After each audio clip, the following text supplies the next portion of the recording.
The BBC's head of HR has said she made a mistake in her evidence to MPs over £25 million paid to departing BBC executives. During a Public Accounts Committee hearing, Lucy Adams said she did not know of an email about the payoffs. She has now said she helped compose the email but did not recognize it from its description during the July hearing. Her clarification was made before claims about her role in the payments issue were made by the former BBC Director General Mark Thompson. In a letter to MPs investigating the excessive payoffs to senior executives, Mr Thompson accused the BBC Trust, which represents licence fee payers' interests, of misleading Parliament. He said that statements by the Trust's chairman were inaccurate. Information was kept from the National Audit Office and Ms Adams misled MPs over her involvement. Bizarre statement. An attachment challenged Ms Adams' original claim that she did not know of an email explaining the payoffs, and appeared to show that she helped to compose it. Asked at the hearing why did you allow a letter to go to the Trust saying that it was in accordance with the contractual terms?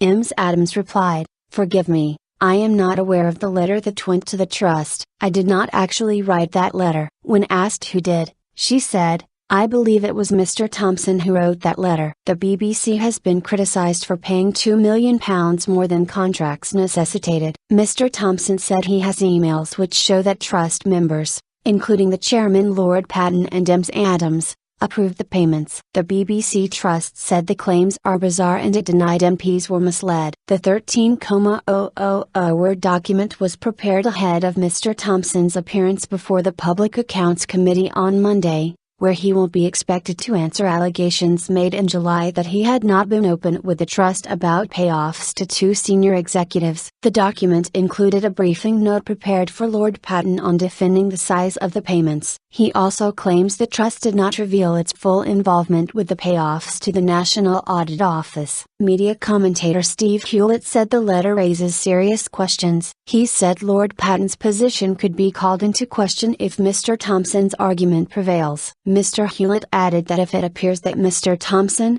who is now chief executive of the New York Times where executive ethics are a top drawer issue, has misled the Trust, then it is going to be very difficult for him. The BBC Trust said, "We reject the suggestion that Lord Patten and Anthony Fry misled the PAC, Public Accounts Committee. We completely disagree with Mark Thompson's analysis, much of which is unsubstantiated." It added that it was looking forward to putting its side of the case to the Public Accounts Committee next week. The hearing is a follow-up to that which took place in July and saw Lord Patten tell MPs he was shocked and dismayed by payoffs totaling £25 million to senior managers. He said that if Mr Thompson was called before MPs, he would be as interested as you are. Why we didn't know. Lord Patten said he had no concerns at all about the statements made by Mr Thompson and was looking forward to appearing before the PAC on Monday. Speaking outside his home on Friday, he said it was very curious that Mr Thompson should focus on the £949,000 payout to his deputy,